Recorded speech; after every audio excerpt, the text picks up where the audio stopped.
Hello बच्चों, हम देखेंगे आयलर प्रमेय क्या है इसके बारे में देखेंगे। हमने त्रिविमीय आकृतियां क्या होती है वो देखी थी सारी। अब जैसे गन देखो, गन में आप देखना है फलक कौन सा है, शीर्ष कौन सा है, कोरे कोरे या इसके किनारे, ये देखना है।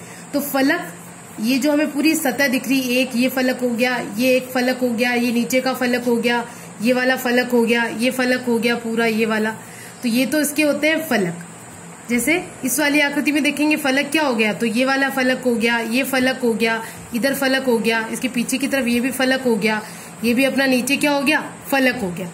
और ये जहां पे ये अपने किनारे ये दिख रहे हैं, ये वाले, ये हमारे कहते हैं किनारे। क्या है ये हमारे किनारे। और ये जो किनारे, दो तीन किनारे मिलकर के एक ही बिंदु पे जहां मिलते हैं, इसको अपन बोलते हैं शीर्ष। तो हमने तीन चीजें देख रहे हैं, एक तो किनारे देख रहे हैं सारे आकृतियों में, किनारे कौन कौन से हो रहे हैं वो हो रही है। फिर शीर्ष की ये किनारे जहां जहां जाके मिल रहे हैं वो हमारे शीर्ष हो रहे हैं। और बाकी ये पूरी जो सतह हमको दिखाई दे रही है ये हमारे क्या हो गए, फलक हो गए। तो अब जैसे अब देखते हैं घन में, देखते हैं घन में हमारे फलक देखो कितना है, 1 2, फिर पीछे 3, फिर ये नीचे 4, ये 5 6। कैसे 1 2 3 4 5 6 फलक कितने हो गए इसमें, 6 फलक हो गए। शीर्ष की बात करेंगे तो 1 2 3 4 5 6 7 8, शीर्ष कितने हो गए इसमें 8।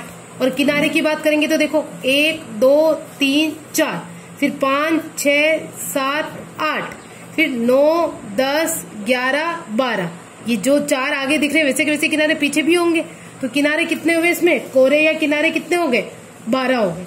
तो अब देखो आयलर क्या है, आयलर प्रमेय क्या है कि F plus V equal to E plus 2, यानी F प्लस वी बराबर ई प्लस 2। F क्या है, F से फलक या फेसेस है, V वर्टेक्स यानी V शीर्ष है, E अपने एजेस यानी किनारे है, E किनारा है, V शीर्ष है और F अपना फलक है। तो हमने घन में देखा, अपने फलक कितने हो रहे थे, 6 हो रहे थे। V कितना हो रहा था, शीर्ष 8 हो रहा था। E अपना कितना हो रहा था, 12 हो रहा था प्लस 2। अब इसका जो दाया और बायां पक्ष है इसको देखो, लेफ्ट हैंड साइड और राइट हैंड साइड में 6 और 8 कितने होते हैं अपने, 14 होते हैं। और इधर 12 और 2 भी 14 हो रहे हैं, यानी ये दोनों बराबर हो रहा है, बराबर हो रहा है। यानी आयलर जो सूत्र था, प्रमेय थी, वो अपने यहाँ पर सिद्ध हो गई। हमने घनाभ पे देखी तो ये प्रूव हो गया। अब इसी तरह प्रश्न क्या आता है कि जैसे बोल दिया कि घन है, घन की आकृति के लिए आयलर प्रमेय को सिद्ध करो। तो हम घन लिखेंगे, घन के फलक कितने, शीर्ष कितने, किनारे कितने, वो लिखेंगे। फिर आयलर का सूत्र लिखेंगे, F कितना, V कितना, E कितना, वो लिख देंगे और उसको हल कर देंगे। तो इसका जो लेफ्ट हैंड और राइट हैंड, इसी जो अपना राइट जिससे अपन खाना खाते हैं राइट हैंड हो गया, इधर ये वाला लेफ्ट हैंड हो गया। तो लेफ्ट जो अपना ये लेफ्ट और ये राइट, ये दोनों बराबर हो गई संख्या है। तो ये हमारा कौन सा सूत्र सिद्ध हो गया, आयलर सूत्र। अब इसी तरह हम घनाभ का भी देख सकते हैं। जैसे घनाभ है, इसके ये फलक हो गए, ये वाले, ये हमारे किनारे हो गए, ये इसके शीर्ष हो गए। तो 3D आकृति है हमारे पास, ये पता है, तो इससे हम फलक, शीर्ष और किनारे निकाल सकते हैं।